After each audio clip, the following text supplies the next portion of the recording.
En un mundo lleno de violencia, tristeza y enfermedad, siempre hay una respuesta. Clama a mí y yo te responderé, dice el Creador.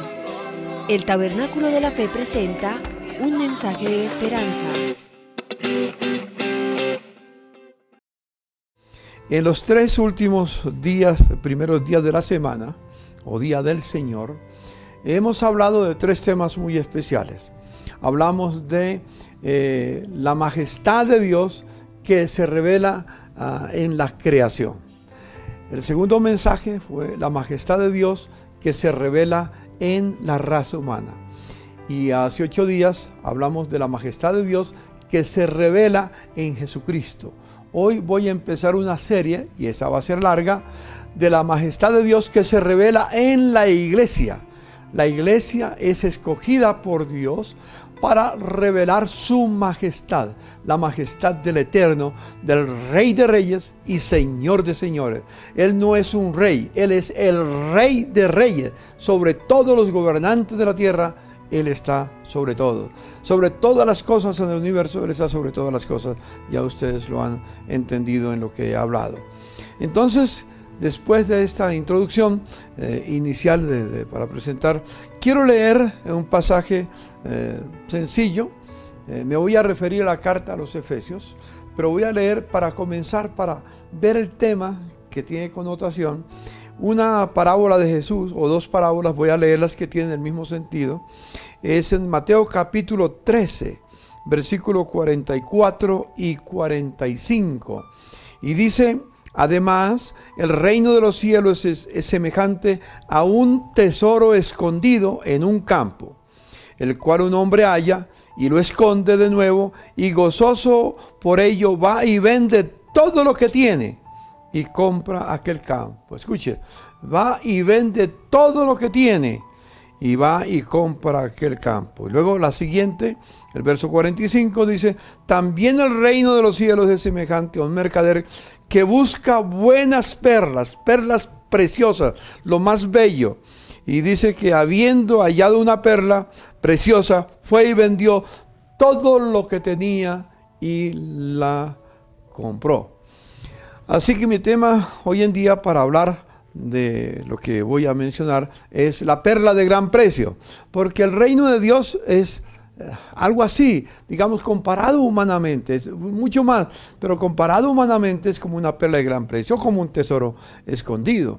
Y así que tengámoslo en cuenta.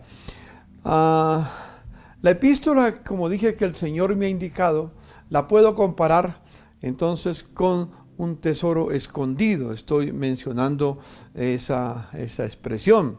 Y en ese tesoro escondido hay una perla que se sale de lo común. Y en las cartas que escribió Pablo, que las escribió para dar instrucciones o corregir lo que se había desviado del camino, pero cuando empieza a describir esta carta, el apóstol Pablo toma una decisión muy importante que debemos de tener en cuenta.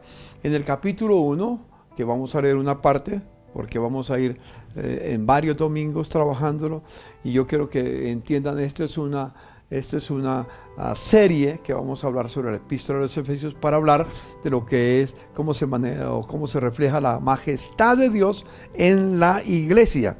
Cuando él comienza en el capítulo 1 a descifrarla, a mostrarla, llega al verso 15 del capítulo 1, esto solamente para mostrar lo que quiero decir, dice el versículo 15: por esta causa también yo, habiendo oído de vuestra fe en el Señor Jesús y de vuestro amor para con todos los santos, no ceso de dar gracias por vosotros, haciendo memoria de vosotros en mis oraciones, para que el Dios de nuestro Señor Jesucristo, el Padre de gloria, os dé espíritu de sabiduría y de revelación en el conocimiento de Él, alumbrando los ojos de vuestro entendimiento, para que sepáis cuál es la esperanza a la que Él os ha llamado, y cuáles las riquezas de la gloria de su herencia en los santos, y cuál la supereminente grandeza de su poder para con todos los que creen, en los que creemos, según la operación del poder de su fuerza. En esta parte, el apóstol, después de que ha estado expresándolo, hace algo muy especial. Ora por los hermanos. Y pide 3 cosas muy especiales. Que los hermanos puedan tener sabiduría, revelación e iluminación. Porque esto que voy a mencionar no se puede descubrir o entender con la mente humana. Porque al fin y al cabo, la mente humana, la mente natural, no puede entender las cosas que son de Dios. Y hay muchos cristianos que tratan de entenderlo con su mente natural y no lo pueden entender de ninguna manera. Hay que pedir de Dios revelación, como dice aquí, pedir sabiduría y pedir también revelación. Escuche, sabiduría, revelación e iluminación, para poder entender la esperanza a la que nos llamó y las riquezas de la gloria de Dios en nosotros, de la gloria de su majestad en nuestra vida. Así que si queremos nosotros entender esto, no lo podemos entender con nuestra mente natural. En el capítulo 3, para dar la introducción a este tema, llega al versículo 1 y dice: por esta causa, yo, Pablo, prisionero de Cristo Jesús por vosotros los gentiles, si es que habéis oído de la administración de la gracia de Dios que me fue dada para con vosotros, que por revelación, escuche, me fue dada, escuche, por revelación. ¿Cómo la recibió Pablo? Por revelación, no fue por razonamiento. Me fue dado declarado el misterio, como antes lo he escrito brevemente, leyendo lo cual podéis entender cuál sea mi conocimiento en el misterio de Dios, el misterio de Cristo. Misterio, dice el verso 5, que en otras generaciones no se dio a conocer a los hijos de los hombres, pero ahora es revelado a sus santos, otra vez por revelación, a sus santos, apóstoles y profetas por el Espíritu, que los gentiles son coherederos y miembros del mismo cuerpo con los judíos y copartícipes de la promesa de Cristo Jesús por medio del Evangelio, el cual yo fui hecho ministro por el don de la gracia de Dios, que me ha sido dada según la operación de su poder, a mí, que soy menos que el más grande, el más pequeño de todos los santos. Escuche, él dice: a mí que soy menos que el más pequeño, imagínense, de todos los santos, me fue dada esta gracia de anunciar entre los gentiles el evangelio de las inescrutables riquezas de Cristo, y de aclarar a todos cuál sea la dispensación del misterio escondido desde los siglos en Dios, que creó todas las cosas, para que la multiforme sabiduría de Dios sea ahora dada a conocer por medio de la iglesia a los principados y potestades celestiales, conforme al propósito eterno que hizo en Cristo Jesús nuestro Señor, en quien tenemos seguridad y acceso con confianza por medio de la fe en Él. Repito, esto no lo descubrió Pablo por la lógica, por su razonamiento humano, porque no se puede entender, solo se puede entender por revelación.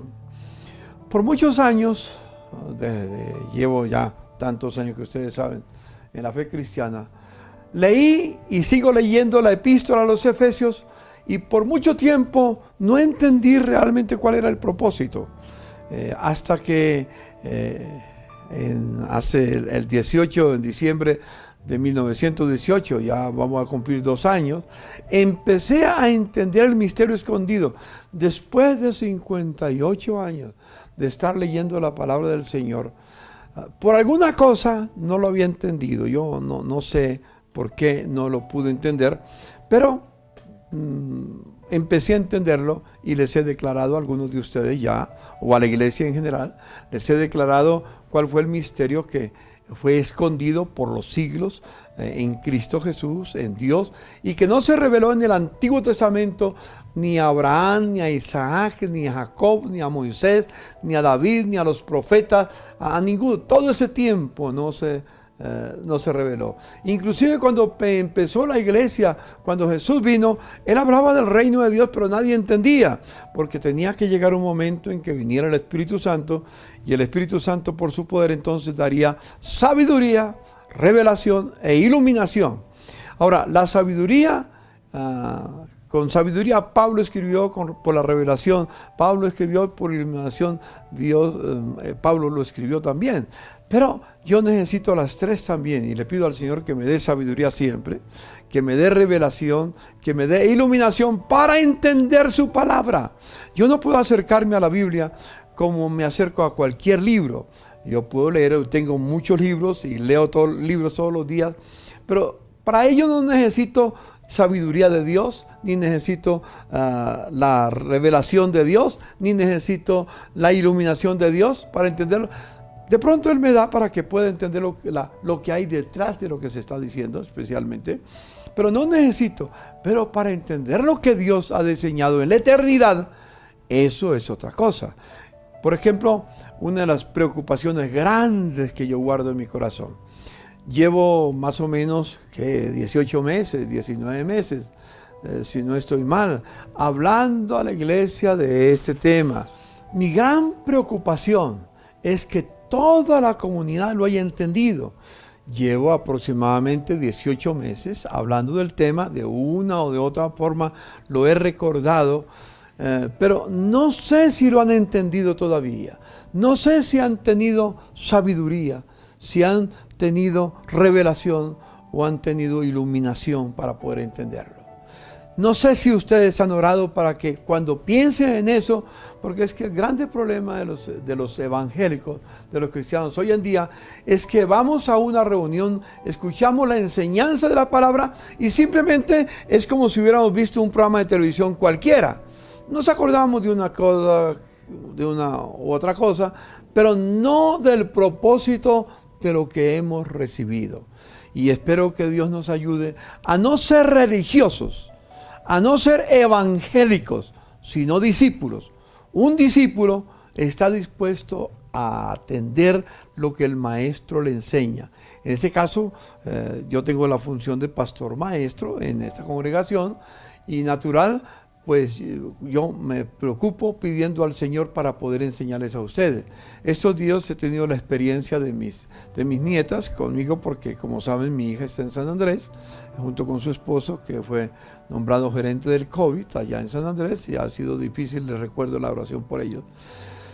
Y mis hijas quedaron aquí, mis nietas.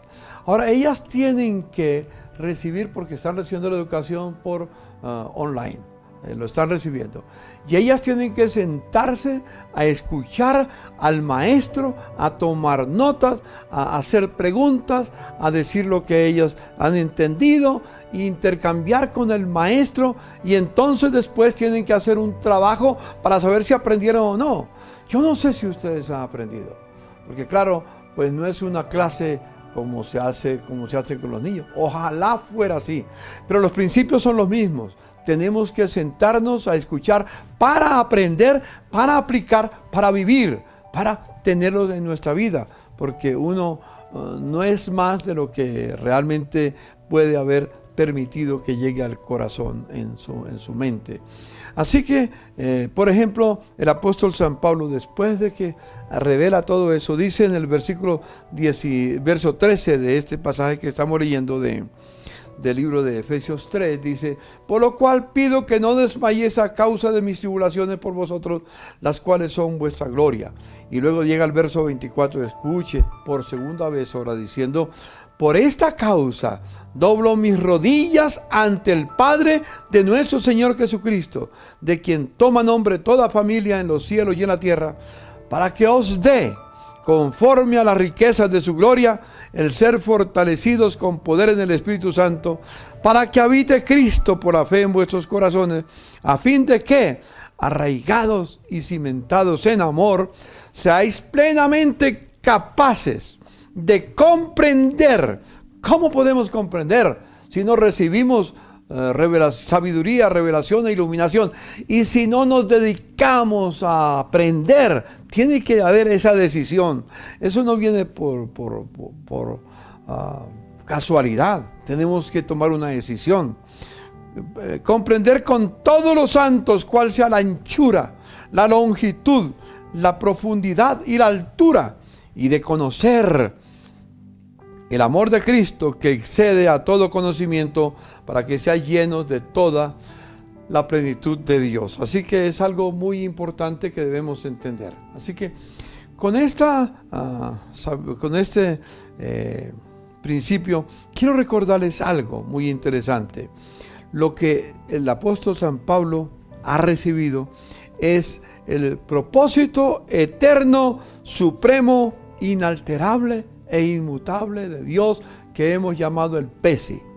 Recuerdo, el propósito eterno, supremo, inalterable e inmutable de Dios. Y yo les pregunto, mis amados hermanos, ¿ya están convencidos, están empapados, están metidos en saber, en conocer cuál es el propósito eterno de Dios? El que hizo antes de crear los cielos y la tierra. Ese propósito eterno que como consecuencia es supremo. No hay nada superior a Él. Es lo único superior. Lo demás perecerá. Eso permanece, lo que Él diseñó en la eternidad. Propósito eterno, supremo, inalterable. Nadie le puede añadir nada. Nadie le puede quitar nada. E inmutable. Permanece para siempre. Así que espero que lo entendamos. Cuando descubramos, como se hace con la perla de gran precio, cuando descubramos el valor de esa verdad, vamos a estar dispuestos, como dice la parábola, de vender todo lo que tenemos, es decir, de renunciar a todo lo que tenemos con el fin de obtener la perla de gran precio, es decir, el entendimiento y vivir para ese propósito eterno e inalterable. Y no solamente vamos a estar dispuestos a renunciar a todo eso, inclusive vamos a estar dispuestos a entregar nuestra vida para adquirir esa riqueza inescrutable y vivir por ella. Nadie encuentra una razón para vivir hasta que no encuentre una causa por la cual morir. Yo encontré esta causa por la cual morir. Entonces yo descubrí una razón para vivir. Yo vivo enamorado, cada día más y más, enamorado de mi Señor, no porque me salvó, sino porque Él tiene un plan y me hizo parte de su plan eterno. Incluye la salvación, pero es mucho más que eso. ¿Se acuerdan el famoso poema que he mencionado muchas veces, de autor desconocido? No me mueve, mi Dios, para quererte el cielo que me tienes prometido, ni me mueve el infierno tan temido para dejar por eso de ofenderte. Tú me mueves, Señor, muéveme el verte clavado en una cruz y escarnecido, muéveme en tus afrentas y tu muerte, muéveme en tal manera que aunque no hubiera cielo, yo te amara, y aunque no hubiera infierno, te temiera. No me tienes que dar porque te quiera, porque si lo que espero no esperara lo mismo que te quiero, te quisiera. Vivo agradecido con Dios, porque en su gracia y en su amor Él me hizo parte. Así que lo que quiero decir sencillamente es que encontré el propósito para mi vida. Vivir para el propósito de mi majestad, mi Creador, Señor y Salvador. Él es mi majestad y espero que su majestad, la riqueza de esa expresión del Rey de Reyes y Señor de Señores, que es nuestra majestad, se revele a través de nosotros en la vida, en la tierra, mientras andamos en este mundo. Yo no espero empezar a reflejarlo después de que me muera. Espero ser instrumento de Dios para que, como dije en otra oportunidad, así como el sol refleja su luz sobre la luna y la luna brilla por el resplandor del sol, yo también brille en la tierra, y toda la iglesia del tabernáculo de la fe brille en la tierra con esa luz que viene de su majestad, con esa luz que viene del Señor. Él me llamó a ser su heraldo, es decir, para poder decir, así dice el Señor. Y esto es lo que estoy diciendo en esta hora. Así dice el Señor. Entonces, esta carta a los Efesios que tenemos por delante para meditar en este tiempo, la inspiró el Señor a Pablo para los santos y fieles que se congregan en el tabernáculo de la fe. Escúcheme. Le dirá, no, pastor, eso fue escrita para los hermanos de Éfeso. No, permítame hacer una aclaración acá. Originalmente esta carta, dicen todos los expertos en los estudios anteriores, en teología y en bibliología, en todo, que esta carta decía sencillamente a los santos y fieles en Cristo Jesús que están en. Si iba para Colosas, en Colosas. Si iba para Filipo, en Filipo. Si iba para Jerusalén, en Jerusalén. Es decir, es una carta universal para todos. Entonces, al vivirla hoy en día, al leerla, podemos decir sin ningún miedo, es una carta que inspiró el apóstol, el Señor, el Espíritu Santo, al apóstol San Pablo, para los santos y fieles que se congregan en el tabernáculo de la fe. Es para ti, amigo, es para ti, hermano.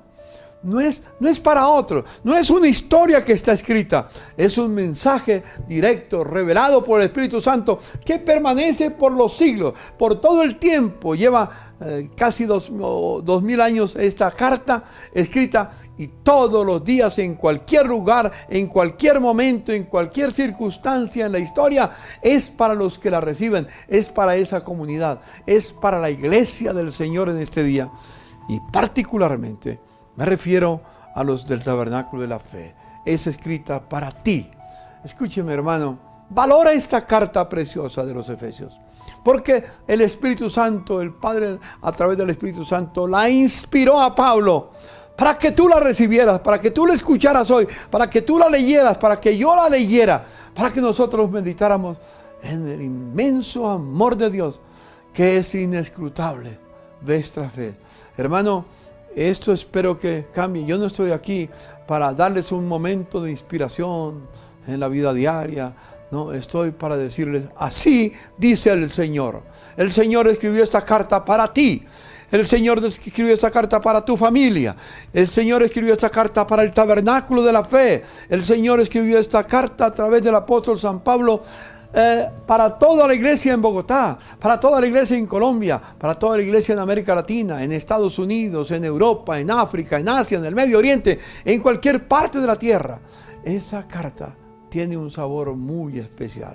Recuerde, cuando lea esa palabra, diga a los santos y fieles en Cristo Jesús que están en. Y cuando estés, y como parte siendo el tabernáculo, se congregan en el tabernáculo de la fe. Entendamos esto. Si entendemos esto, es maravilloso.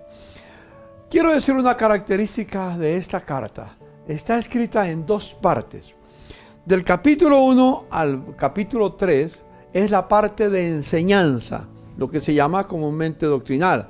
Yo sé que a muchos de ustedes no les importa lo doctrinal, porque por eso no estudian la Biblia, por eso no se preocupan por meterse en ella para entenderla, no le piden sabiduría a Dios para leerla, no le piden sabiduría, no le piden revelación de Dios para entenderla, ni iluminación para comprenderla mejor, simplemente la leen. No, cada cristiano debe entender que fue estos primeros 3 capítulos dados por Dios, primero para poder recibir la enseñanza del Padre, lo que se llama la didaqué apostólica. Escuche, la didaqué, es decir, la enseñanza. Cuando Jesús resucitó, dijo, vayan y enseñen lo que yo les he enseñado. También dijo, vayan y prediquen, ya voy a mencionar eso también, pero dijo, prediquen y enseñen. Una cosa es predicar, que es el querigma apostólico, la proclamación de Cristo. Otra cosa es enseñar, es recibir lo que está en el corazón de Dios para que nosotros podamos poner en práctica. La segunda parte de la carta, lo primero es la parte doctrinal, la segunda parte es la forma o la parte vivencial.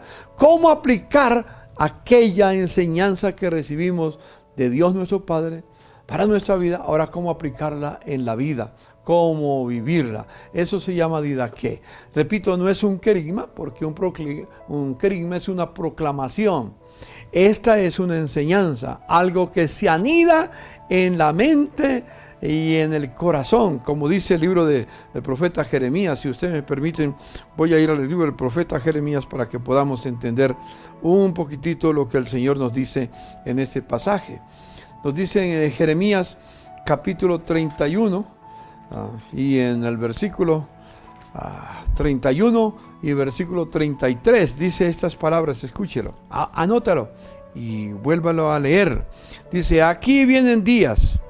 El verso 33 dice: pero este es el pacto que haré con la casa de Israel, con mi pueblo, con la iglesia, y con los judíos que se unen para hacer la iglesia de Jesucristo.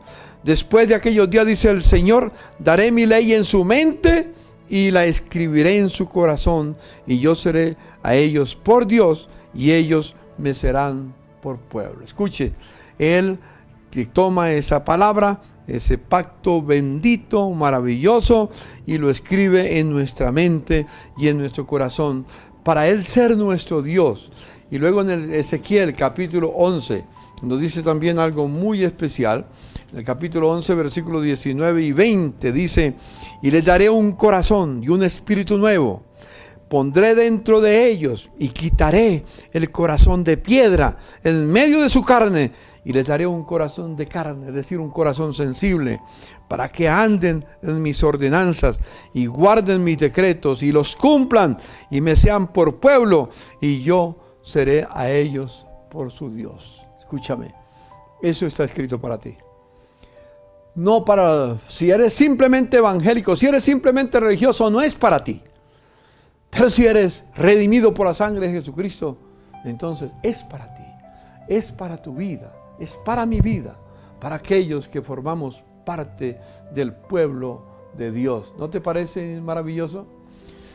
Bueno, vamos entonces a entrar en la carta en sí. Todo eso es una introducción un poco larga, pero necesaria para poder entender hacia dónde vamos. Dice en el verso 1 y 2, voy a leer solamente 2 versículos. Pablo, apóstol de Jesucristo, por la voluntad de Dios, a los santos y fieles en Cristo Jesús que están en el tabernáculo de la fe. ¿Sí? Originalmente no decía en Éfeso, solo que se recuperó esta carta que iba para, la tomaron los hermanos de Éfeso y la leyeron, por eso decía en Éfeso, pero solamente para que están en, recuerde, lo estoy mencionando hace rato. Dice: gracia y paz a vosotros de Dios nuestro Padre y del Señor Jesucristo. Permítame pensar un momentico en esta introducción. El instrumento es Pablo. Pablo es un apóstol, que quiere decir un enviado de Jesucristo. No me voy a detener en la vida de Pablo, porque él no es el centro. Otros momentos hablaremos de quién fue Pablo, quién fue Éfeso, si quieren saber qué fue Colosas, porque llegó a Colosas, y si quieren saber qué era Filipo, porque llegó a Filipo, etcétera, etcétera, etcétera. Podemos hablar de eso. Hoy no me voy a detener en eso, porque ese no es el propósito de mi enseñanza. Es hablar a lo que tiene que ver con nosotros y quién es el que realmente inspiró esta carta. Pablo no es el centro de la carta. El centro de la carta, como ya lo hemos visto sencillamente, es el propósito eterno, supremo, inalterable que el Padre decretó desde la eternidad. Él es el centro. Pero Pablo fue llamado por la voluntad de Dios, no por sus cualidades, no porque era sabio, no porque tenía una excelente educación. Fue educado a los pies de Gamaliel, que era uno de los más grandes maestros de su época. No fue elegido, no fue escogido, no fue enviado para ser apóstol como un enviado por su posición económica o por su buena reputación. Como dice el apóstol Pablo, reconoce: no por obras, para que nadie se gloríe. En el libro de 1 Corintios capítulo 15 dice: por la gracia de Dios soy lo que soy. Nada más que por la gracia, no por lo que él había logrado de ninguna manera. Así que téngalo en cuenta. que eso es Pablo, es el instrumento divino, escogido por la voluntad de Dios. Fue Dios quien lo eligió, fue Dios quien lo escogió, por su gracia y amor por nosotros, para que escribiera esta carta. Lo segundo que me quiero referir es a los receptores de la carta. Los receptores, como saben, en este caso era Éfeso, en el caso nuestro es el tabernáculo de la fe. Es para ustedes, mis hermanos, que esta carta fue escrita. Los receptores somos nosotros. Yo como heraldo estoy comunicando lo que Dios inspiró a Pablo para el tabernáculo de la fe. Él no sabía que el tabernáculo de la fe iba a existir en ese tiempo, pero sabía que la iglesia se extendería por toda la tierra y duraría durante todos los milenios o años hasta que Cristo regresara. Y entonces tiene que ver con la iglesia hoy, hermano, aquí en esta ciudad, en las circunstancias que vivimos, en medio de la pandemia. Dios sabía que íbamos a vivir en medio de esa pandemia y la escribió para nosotros. Entonces nosotros somos los receptores. Dígale a su hermano, a su esposa, a su cónyuge, a sus hijos, a sus amigos que están al pie. Esa carta la escribió, la inspiró Dios el Padre a través de, o el Espíritu Santo a través de Pablo, para que nos llegara a nosotros. Así que es mía esa carta es para mí. Debo de ponerle atención porque Dios me escribió esa carta para mí. La verdad, hermanos, no es un momento de inspiración poético o algo por el estilo, sino una verdad. Como heraldo del Señor, como heraldo de su majestad, estoy proclamando esta verdad. La carta a los Efesios fue lo que se llama la carta a los Efesios. Esta carta fue escrita para los miembros de la iglesia del Señor que se congregan en el tabernáculo de la fe. Repito, es para todos, pero no me estoy refiriendo a todos, me estoy refiriendo a ustedes. Entonces, hermanos, tengámoslo en cuenta. Y luego dice que los receptores tienen una característica muy especial. Dice, son santos y fieles en Cristo Jesús. Santos. ¡Qué tremendo! Es decir, él se refiere a los del tabernáculo de la fe como fieles y santos. Así nos reconoce el Señor. ¿Es verdad que tiene que ver con tu vida? ¿Tiene que ver con tu familia? ¿Tiene que ver con lo que tú has entendido la vida cristiana? Ser santos y fieles.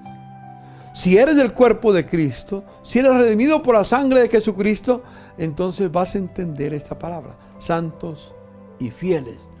Y quiero decir algo muy interesante.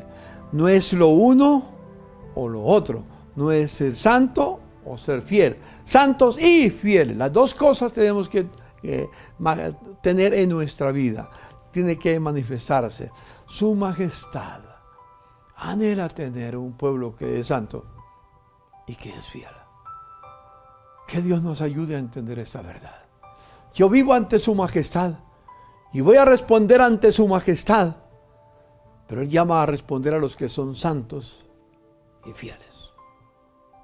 Si no deseo la santidad, si no soy fiel, entonces tendré tal vez que escuchar esas palabras. Muchos son los llamados y pocos los escogidos. Quizás para que lo tengamos en cuenta, grabémoslo bien. Santo, la primera palabra que encuentro es santo. Dios no te escogió porque era santo. ¿Cuántos de ustedes sienten que Dios lo escogió, que Dios lo llamó, que Dios lo perdonó porque era santo? ¿Cuántos de ustedes? Hermanos, cuando nos escogió, no éramos santos. Dios escogió a un pecador como yo. Dios escogió un pecador, una pecadora como eres tú, pecador, enemigo de Dios, que merecía solamente el infierno, que merecía solo el juicio de Dios, pero me escogió. ¿Y cuándo me escogió? ¿Y cuándo te escogió a ti? Te escogió con un propósito. Primero, entendamos esto, no te redimió porque era santo. Cuando Él nos escogió y nos redimió, nos declaró santos hace 60 años largos. Cuando tuve ese encuentro con Jesucristo, ese día que me entregué, ese día me limpió con la sangre de su Hijo Jesús y me dijo, eres santo, eres santo. Y me escogió y me declaró santo para que viviera en santidad. Hermanos míos, el problema es que la palabra santo tiene tanta confusión en el lenguaje hoy en día, que entendemos que una persona santa es una persona que fue canonizada y que fue llevada a los altares y declarado santo. No, eso es una mentira, es un engaño. No fuiste canonizado. No tienes que ser canonizado para ser santo. Eres santo porque Dios te declaró santo a pesar de tu imperfección. Escuchen. Tremendo, ¿no? Algunos me dicen, no, pastor, yo estoy lleno de defectos, ¿qué santo voy a ser? Tal vez santo será usted, pero yo no. No, hermanos, Dios nos declaró santo a pesar de nuestra imperfección. ¿Quieres mirar a tu cónyuge, a tu hermano, a tu amigo, a tu hijo, a tu padre y decir, cuando Dios me escogió, cuando Dios me llamó, cuando me entregué a Jesucristo, ese día Él me declaró santo? Y soy santo, y como soy santo, debo aprender a vivir en santidad. Escuchen, nos declaró santos, ¿para qué? Para que aprendiéramos a vivir en santidad. Por eso dice el apóstol, el escritor de la carta a los Hebreos, sin santidad nadie verá al Señor. ¿Quién es una persona santa? Es una persona que ha sido llamada para ser diferente. Yo no puedo ser igual al mundo, como vive, como piensa, como actúa. Por eso yo no entiendo cómo algunos jóvenes cristianos, que se llaman cristianos y artistas cristianos, se van a las calles para participar de las tragedias que vive el país, que vivió el año pasado y que está viviendo en estos días. Yo no entiendo cómo un santo llamado por Dios participa en las revoluciones que traen destrucción. No quiero decir que nos conformemos a todo lo que el mundo nos da, porque dice, no os conforméis al mundo, ni a las cosas que están en el mundo. No vamos a conformarnos. Pero tenemos una manera diferente de expresarnos. Somos diferentes. Dígale a su hermano, somos diferentes. Sí, y somos apartados. ¿Quién nos apartó? Dios, cuando nos vio, dijo, eres mío. Y puso el sello de redención en mi vida cuando yo decidí entregarme al Señor. Y soy suyo para siempre. Dios te llamó a ti y a mí de un mundo de iniquidad para que andes como hijo de Dios. En la misma carta a los Efesios, permítame anticiparme porque más tarde vamos a verlo otra vez. Dice en el capítulo 4, versículo 1 y 3. Después de que revela el propósito de Dios, les dice, yo pues preso en el Señor, os ruego que andéis como es digno de la vocación con que fuisteis llamados, con toda humildad y mansedumbre, soportándoos con paciencia los unos a los otros, solícitos en guardar la unidad del Espíritu en el vínculo de la paz. Joven que me escuchas, hermano, hermana que me escuchan, cuando escuchan las invitaciones para la resistencia civil contra el Estado, ¿estás convencido de eso? ¿Te lo dijo Dios? ¿O es simplemente tu propio sentimiento? Bueno, no es malo, pero resultado de una naturaleza caída, rebelde contra la voluntad de Dios. Hermanos, tal vez algunos se enojan conmigo y quizás a partir de este momento dice, ¿yo qué voy a pertenecer a esa iglesia? Bueno, no es a la iglesia que vas a pertenecer del tabernáculo de la fe, es al cuerpo de Cristo, donde vaya es lo mismo. Tienes que hacerlo. O tienes que tomar una decisión, ser hijo del diablo o ser hijo de su majestad y vivir para él. Es tu decisión.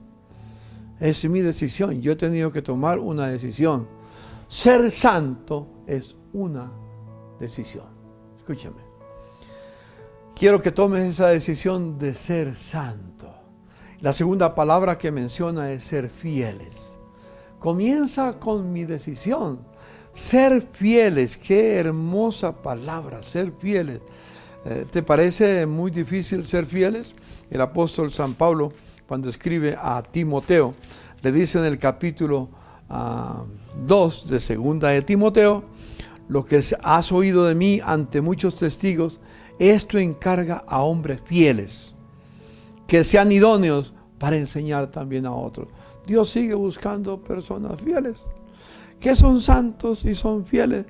Claro, es tu decisión. Si no quieres ser santo y no quieres ser fiel, es tu decisión. Vive como viven los demás. Y no pierdas el tiempo yendo al Tabernáculo de la Fe, ni a ninguna otra iglesia cristiana. Porque es un hipócrita si vas a otra parte diciendo que eres cristiano y no vives conforme a lo que Dios ha establecido. Dios nos escogió para revelar su majestad, su autoridad a través de la iglesia de Jesucristo. No para ser una comunidad que se acomoda al sistema que se vive. No, hermanos, una persona, como dice en Apocalipsis también, mire, en el libro de Apocalipsis hay una palabra muy linda que tiene que ver con eso. En el capítulo 17, cuando habla de la persecución que hay contra los cristianos, capítulo 17 y el versículo 14, dice así, mírenlo conmigo, dice, pelearán contra el Cordero los rebeldes, contra Jesucristo, y el Cordero los vencerá. Escuche, porque Él es Señor de señores y Rey de reyes, y los que están con Él son llamados elegidos, es decir, santos y fieles. Escuche, nadie puede seguir al Cordero, nadie puede ser discípulo del Cordero, ser parte de su ejército, si no es santo y fiel. ¿Lo entiendes, hermano? ¿Te es difícil? Tal vez es difícil, pero esa no es mi revelación, es la revelación del Espíritu Santo a través de Pablo cuando escribió esta epístola al tabernáculo de la fe. Por eso digo, tenemos que entender que es para nosotros. Una persona fiel es una persona que vive por los principios que Dios ha establecido en su palabra y encarna los valores de ese principio en su vida. Su vida comienza a tener valor porque está basada en los principios que Dios estableció. No en los principios que el mundo establece, sino los que Dios estableció. Ser fieles a Dios en este mundo, que es enemigo de Dios, es un gran desafío, es un gran reto que tenemos. Un hijo de Dios no negocia los principios que Dios ha establecido. Volviendo al libro de Apocalipsis, en el capítulo 14 y los versículos 1 al 5, dice así, después miré, y aquí el Cordero estaba en pie sobre el monte de Sión, y con él 144,000, es una figura, 144,000 que tenían el nombre de él y de su Padre escrito en la frente. Y oí una voz del cielo como estruendo de muchas aguas y como sonido de un gran trueno. Y una voz que oía como de arpistas que tocaban sus arpas. Recuerda que Dios nos dio arpas para tocar, para alabanzas para el Señor y ofrecer perfume para Dios, que está en Apocalipsis 5, lo hemos hablado. Y cantaban un cántico nuevo delante del trono y delante de los 4 seres vivientes y de los ancianos. Y nadie podía aprender el cántico sino aquellos que eran santos y fieles. Escuchen, sino aquellos 144,000 que fueron redimidos de entre los de la tierra. Solamente, hermanos míos, déjame decirle, solamente las alabanzas que salen de aquellos que son santos y fieles llegan al Señor y entienden por qué cantan. No cantan por cantar, cantan porque cantan para su majestad. Y luego dice, estos son los que no se contaminaron con los vicios de la tierra, con mujeres. No está hablando en términos de género, está hablando de ese sistema que el mundo tiene, que son vírgenes, es decir, que no se contaminan. Estos son los que siguen al Cordero, por donde quiera que va. Estos fueron redimidos de entre los hombres como primicias de Dios para el Cordero. Así, mi amado hermano, solamente aquellos que son santos y fieles y como consecuencia no van a negociar los principios y van a encarnar los valores de esos principios en su manera de vivir. No los negocia. Hermanos, espero que tú no estés negociando lo que Dios te ha enseñado. Qué hermoso, ¿no te parece lindo? Quiero concluir con una doxología. El mismo versículo, el mismo capítulo nos da una doxología. Y dice, ¿cuál es la doxología? Gracia y paz a vosotros, de Dios nuestro Padre y del Señor Jesucristo. Doxa la palabra doxología viene de dos palabras griegas. Una es que es doxa, que significa brillo, esplendor, gloria y honra. Y logos, palabra o expresión. Es decir, es una expresión verbal que refleja el brillo de Dios, el esplendor de Dios, la gloria de Dios, la honra de Dios a través de su vida y de lo que dice. Eso es la iglesia. La iglesia está para reflejar no lo que el mundo le ofrece, sino lo que Dios es. Vivimos ante su majestad. Qué hermoso vivir delante de Él, que es santo, y porque Él es santo, yo soy santo. Sí, me llamó para ser santo, me santificó, pero me dio un destino: sé santo, porque yo soy santo, dice el Señor. Sé fiel, porque yo tengo mis promesas comprometidas para contigo. Hermano mío, esa palabra gracia y paz, si ustedes la leen, en algunas epístolas usa gracia, misericordia y paz, pero la mayoría de las epístolas dice gracia y paz. En todas las epístolas, al comenzar la epístola, ese es el mensaje que usaba Pablo. Hace mucho tiempo, hermanos míos, teníamos una canción que voy a mencionar ahora: gracia y paz a vosotros, digo en este momento, de Dios nuestro Padre y del Señor Jesucristo, para todos el tabernáculo de la fe, para todos ustedes, hermanos. Todo lo que recibimos es por gracia. ¿Qué es gracia? Un favor que no merecemos. Y ese favor que no merecemos produce una paz infinita. Primero, paz para con Dios y con nuestro Señor Jesucristo. Y como consecuencia tiene como fruto con paz para con los hijos de Dios, para con el pueblo del Señor. Hemos sido perdonados. También debemos aprender a perdonar y perdonar a los hijos de Dios, a los que nos han ofendido. Ahora somos hijos de Dios y somos miembros de su familia. Dije que hace tiempo cantábamos una canción muy linda. Estaba cantada en toda la tierra porque estaba en inglés, en francés, en alemán, en español, en todos los idiomas, que decía: a Dios el Padre celestial, a su Hijo nuestro Redentor, y al eternal Consolador, unidos todos alabad. Amén. Cantarle a su majestad. Hermano, claro que Dios, yo creo que Dios aprecia los vallenatos. Claro, creo que Dios aprecia la música que está basada en el ritmo y no en la melodía. Claro, yo creo que Dios la acepta. Pero cuando nos dirigimos a Él, tiene que ser con una actitud de solemnidad, porque estamos ante su majestad.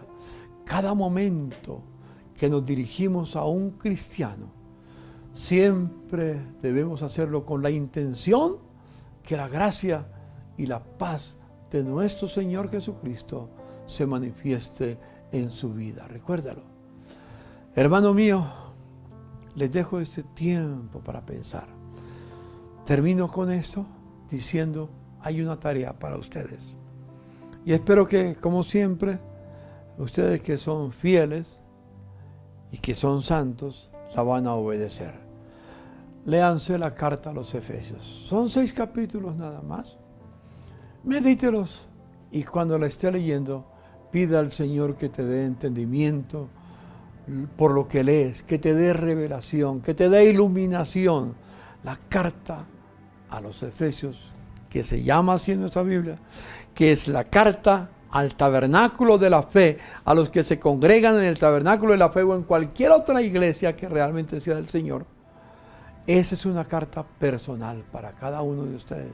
Léala con todo el corazón, con toda su alma, y que Dios nos ayude.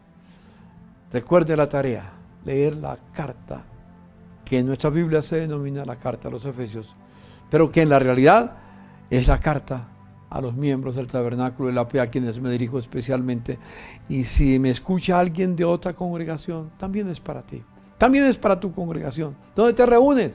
En Colombia, Estados Unidos, en África, en Asia, donde estés.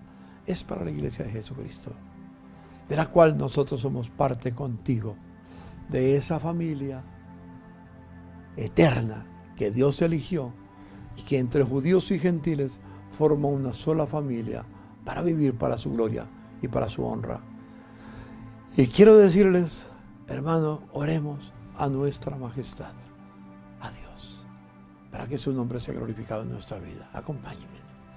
Señor, te doy infinitas gracias por este momento especial que me brindas de elevar mi corazón a ti.